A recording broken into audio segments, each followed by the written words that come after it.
आप किसी भी हिंदू मंदिर में चले जाइए, वो ब्राह्मणों का एटीएम मशीन है और उसका पिन ब्राह्मण ही जानता है। सारे लोग पैसे डाल सकते हैं लेकिन निकाल ब्राह्मण ही सकता है। आप समझिए बात। तो बौद्ध विहार का एटीएम आपके पास नहीं, हमारा बुद्ध विहार का भी एटीएम ब्राह्मणों के पास है। अच्छा। बोध गया, जिसको मैं बौद्ध बना देता हूँ। भाई हिंदूवाद ब्राह्मणवाद इतना हावी भारत में है कि जिनको हमने दीक्षा दी, अगली साल वो कांवड़ लेके चला जाता है। मैं फोन करता हूँ, भाई हाँ भाई श्यामलाल कांवड़ लेके गए, अरे कि पत्नी नहीं मार रही थी, लड़के को बुखार आ रहा था। तो बताइए, सारा आंदोलन बुद्ध का फेल है भारत में। दिक्कत क्या, अगर कांवड़ लाने से बुखार उतर जाता है? एक्चुअली इनका जो नई राष्ट्रपति बनाई गई हैं, एक्चुअली ये राष्ट्रपति नहीं है बल्कि ये उनकी कठपुतली है बीजेपी की, और ये स्टाम्प प्रवर है। इसलिए इनको बनाया गया है कि कुछ कोविंद जी को बना करके देश को लूट लिया था, वो आदमी मूक बना बैठा रहा, तो उन्हें एक और कोई शांत बैठने वाला, मूक में रहने वाला, डरने वाला राष्ट्रपति चाहिए था। तो बीजेपी ने जानबूझ करके मुर्मू जी को चुना है ताकि वो चुपचाप बैठी रहेंगी और हम देश को बेच देंगे, अडानी अंबानी को देश पूरा दे देंगे, देश को लूट लेंगे। इसलिए ऐसा गुलाम, अंधविश्वासी, पाखंडी और उनका राष्ट्रपति उन्होंने बनाया है। सर, प्रतिनिधि देती है बीजेपी तो दिक्कत होती है, ना दे तो भी दिक्कत है हम लोगों को। नहीं, प्रतिनिधि प्रधानमंत्री का दे ना। हाँ। भाई प्रधानमंत्री अगर कोई हमारे एससी ओबीसी माइनॉरिटी का बना दें ये सारे लोग मिलके, तो हम बड़े खुश हो जाएंगे। मुख्यमंत्री बना दें, राष्ट्रपति बनाने की क्या ज़रूरत है? और वो भी ऐसा व्यक्ति जो झाड़ू लगाता हो मंदिरों में, जो देवी देवताओं की गुलामी करता हो, कभी एससी ओबीसी की आवाज़ ना उठाता हो। इतना कमज़ोर राष्ट्रपति जिसने अपने गांव में बिजली न करा पाई हो। ये कमज़ोर आदमी ढूंढते हैं और उन्हें ढूंढ लिया। कमजोर है, मजबूत है? बहुत कमज़ोर है, बहुत कमज़ोर है। 5 साल बाद आपको पता चल जाएगा कि कुछ देश कोविंद जी बिकवा गए हैं, अब कुछ देश मुर्मू जी बिकवा देंगी। आपको पता चल जाएगा कमज़ोर राष्ट्रपति है। कहा जा रहा है आदिवासी के अधिकारों को बचा पाएंगे। एक्चुअली पूरी दुनिया के आदिवासी, पूरी दुनिया के आदिवासी कहते थे कि मैं हिंदू नहीं हूँ। तो ना भाजपा ने ये चाल चली कि ये जो आदिवासी कहने लगे कि मैं हिंदू नहीं हूँ, इस आंदोलन को कैसे रोका जाए, इसलिए इन्होंने मुर्मू जी को आगे लाया है ताकि आदिवासी चुप हो जाएंगे राष्ट्रपति बना के। ये उनकी साजिश है, बहुत बड़ी साजिश है। तो अब हिंदू बन जाएंगे ये सब आदिवासी? नहीं, वो हिंदू आरएसएस वाले, बीजेपी वाले जो हिंदू ब्राह्मण, वो तो आदिवासियों को हिंदू मानते ही हैं, लेकिन पढ़े लिखे जागरूक आदिवासी ये मांग करने लगे थे कि हम हिंदू नहीं हैं। अब उनका मुंह बंद कर दिया है राष्ट्रपति मुर्मू को बना करके। सर, एक वीडियो वायरल हो रहा है जी कि उनका शुद्धिकरण किया जा रहा है, इस तरीके से कुछ किया जा रहा है। देखिए, ये पहली बार नहीं हुआ है। राजेंद्र प्रसाद जी जब राष्ट्रपति बने थे तो उनका भी शुद्धिकरण किया था इन्होंने।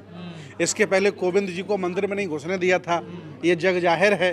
तो मुर्मू जी का क्यों शुद्धिकरण नहीं करेंगे? इन्होंने तो गंगा जल से, गंगा, यमुना, नर्मदे, कावेरी, जो नदियों का पानी होगा सब मुर्मू जी को ऊपर डाला होगा कि शायद वो ब्राह्मण हो जाए। हम तो चाहते हैं कि ब्राह्मणों के पास कोई ऐसा मंत्र हो जाए जिससे वो आदिवासी से ब्राह्मण बन जाया करे, वो आदिवासी से ठाकुर बन जाया करे, बनिया बन जाया करेगा तो बहुत अच्छा रहे। लेकिन ऐसा उनके पास कुछ है नहीं, लोगों को मूर्ख बनाने के अलावा उनके पास कोई प्लानिंग नहीं है। तो ये अब जो शुद्धिकरण किया गया है, इससे क्या बनेंगे, क्या होगा? शुद्धिकरण क्या, ये एक्चुअली ब्राह्मण धर्म को थोपने का एक तरीका है। शुद्धिकरण कुछ नहीं है और बहुत ही स्थिति खराब है देश की। एससी ओबीसी इसमें परेशान है, देश लुट रहा है, महंगाई बढ़ रही है और विदेश लगभग यहाँ से हज़ारों करोड़ रुपया लेकर के, अरब रुपया लेकर के गुजराती भाग चुके हैं भारत छोड़ करके। और मुझे अंदेशा है कि अगर भारत में कुछ नहीं बचेगा तो अडानी अंबानी भी देश छोड़ के भाग जाएंगे, अमित शाह, नरेंद्र मोदी भी देश छोड़ के भाग सकते हैं। अब ये लूट रहे हैं इस समय, जब कुछ देश में नहीं बचेगा। भाई राजा शासन वहाँ करता जहाँ मज़े होते हैं। जब कुछ नहीं बचेगा भारत में, भारत भूखा हो जाएगा, अनाज नहीं होगा, तो आदरणीय मोदी जी भी देश छोड़ सकते हैं, कोई बड़ी बात नहीं है। मोदी जी पूरी दुनिया में घूम घूम कर यहाँ बिजनेस ला रहे हैं, आप कह रहे हैं वो छोड़ भाग सकते हैं? बिजनेस ला नहीं रहे हैं। मैं आपको बता दूं कि चाइना पर पूरा भारत निर्भर है। किसी की हिम्मत नहीं है सरकार में एक शब्द बोल दे। चाइना पैर के नाखून से लेकर सर के बाल तक सब सामान बना रहा है, और चाइना अगर अपना व्यापार रोक देगा तो भारत खड़ा हो जाएगा। और अमेरिका पूरा भारत रोक देगा तो गूगल आपका बंद हो जाएगा, जिससे यूट्यूब, फेसबुक, व्हाट्सएप सब ये अमेरिका का है। ये पूरा गूगल, इनका मैप बंद हो जाएगा। तो भारत कुछ नहीं बना रहा सर? कहाँ, ये तो गाय गोबर बनाते हैं, ये कहाँ बनाते हैं? गौशाला बनवा रहे हैं। हाँ, गौशाला बनवाते हैं। गाय की बर्फी है, कभी आई गोबर की बर्फी। अभी एक आदमी ने गोबर की बर्फी बनाई है, वो काफ़ी डायनामिक है। हम तो चाहते हैं कि पहले बीजेपी के लोगों को परोसी जाए वो, और गाय का पेशा भी उन्हीं को पहले पिलाया जाए। मंदिर बनना, आप कह रहे कुछ नहीं करते? हाँ, ये मंदिर बनाते हैं, मैं बता तो रहा हूँ भाई। एम्स इन्होंने नहीं बनाया, बड़ा कॉलेज इन्होंने नहीं बनाया, कोई ITI नहीं बनाई, इन्होंने मंदिर जरूर बनाया है। और उस मंदिर का जो ATM है वो ब्राह्मणों के हाथ में है। सारे लोग उसमें पैसा डालेंगे, ATM ब्राह्मणों के हाथ में, उससे पैसे निकाल करके मजे करेगा। ये ब्राह्मणों के फायदे के लिए सारे काम करेंगे। आप मंदिर को ATM कह रहे हैं? हाँ, ATM मशीन है भाई मंदिर। आप किसी भी हिंदू मंदिर में चले जाइए, वो ब्राह्मणों का ATM मशीन है और उसका पिन ब्राह्मण ही जानता है। सारे लोग पैसे डाल सकते हैं लेकिन निकाल ब्राह्मण ही सकता है। आप समझिए बात। तो बौद्ध विहार का ATM आपके पास? नहीं, हमारा बुद्ध विहार का भी ATM ब्राह्मणों के पास है। अच्छा। बोध गया हाँ। पूरा कब्जा कर रखा है भाई, उसका सेक्रेटरी हिंदू होता है, पूरा मैनेजमेंट पे कब्जा करके रखा है। इवन हमारे बुद्ध विहार का भी ATM ब्राह्मणों के हाथ में है। ये नहीं चाहते कोई और जिंदा क्या कर रहे हैं फिर? आपका ATM भी छीन लेना? आवाज उठा रहा हूँ, मुर्दा लोग हैं हमारे, मरे हुए लोग हैं, इनमें जान है नहीं, इनको जगाने का प्रयास कर रहा हूँ। मैं आपको बता दूं, इसलिए मैं जगा रहा हूँ कि माना कि दुश्मन हमला कर दे और अगर आप सो रहे हैं तो ज़्यादा नुकसान हो सकता है, अगर आप जाग गए हैं तो कम नुकसान होगा, और अगर जाग करके हथियार लेकर के आप बैठ जाते हैं तो हो सकता है दुश्मन को आप परास्त कर दें। मेरा काम है मरे हुए लोगों को जगाने का। जागे हुए तो हैं तमाम लोग, सब काम नहीं, कोई जागा हुआ नहीं है, सब बात कर रहे हो? अभिमानी हैं, घमंडी हैं, जातिवादी हैं, व्यक्तिवादी हैं, संगठनवादी हैं। कोई विचारधारा का पूजक नहीं। बहुजन समाज के लोग अगर विचारधारा को महत्व देते तो आज ये 4 बामन देश पर कब्जा नहीं कर लेते।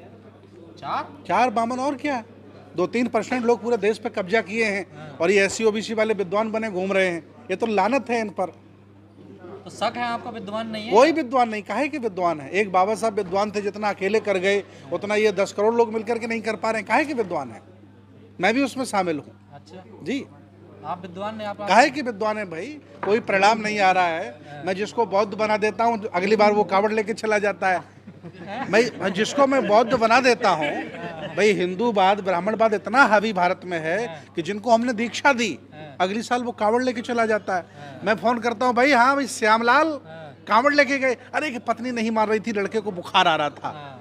तो बताइए, सारा आंदोलन बुद्ध का फेल है भारत में। दिक्कत क्या, अगर कावड़ लाने से बुखार उतर जाता है? एक्चुअली इनका जातीय गौरव, इनका जाति दिक्कत नहीं, बुखार उतरता ही नहीं है, उसका मोनोपोली ये गुलाम है वो।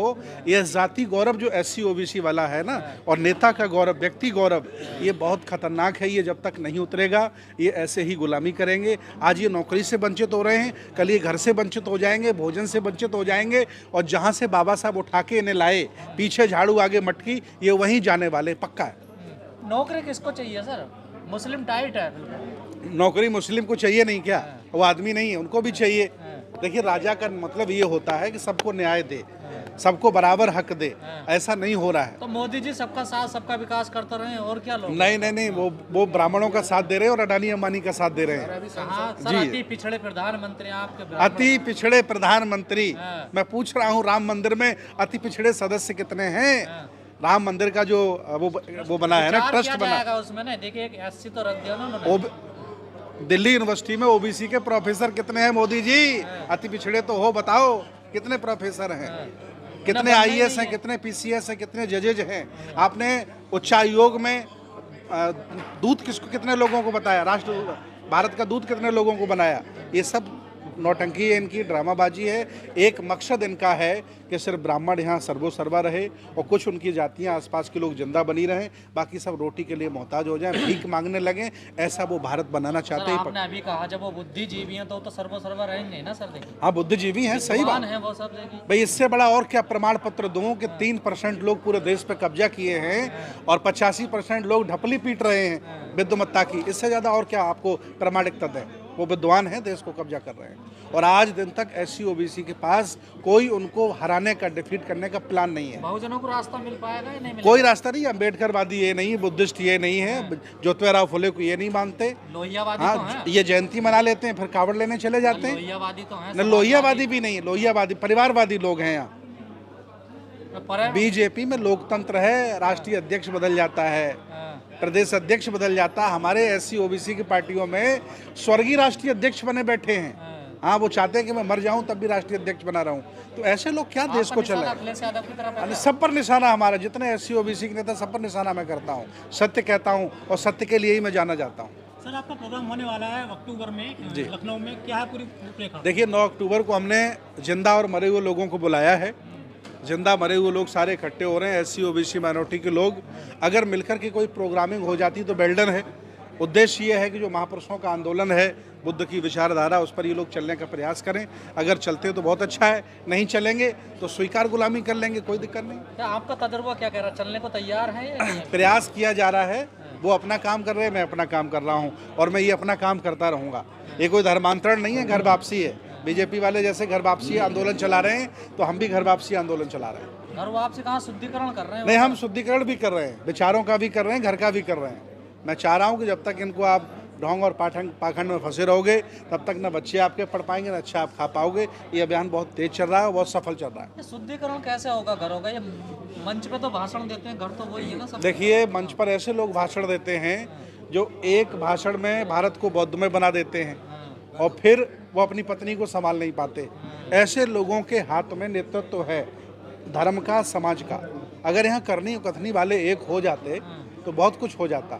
मैं तलाश कर रहा हूँ ऐसे लोगों को ढूंढने की और आह्वान करता हूँ कि जिनकी करनी कथनी एक हो वो आंदोलन की मुहिम अपने हाथ में लें और इन ड्रामेबाजों पर, झूठेबाजों लोगों को भगाने का काम सब करें। चीज की चाबी पत्नी भी, तो पहले पत्नी को ही ना सुधारा जाए सर। बिल्कुल, जो पत्नी को नहीं सुधार पा रहे हैं वो लोग धम्म चलाना चाह रहे हैं। जी, मैं यही तो कह रहा हूँ आपको। इसलिए ऐसे लोग आएँ कि जिनके कंट्रोल में घर परिवार समाज हो, वो समाज को दिशा देने का काम करें।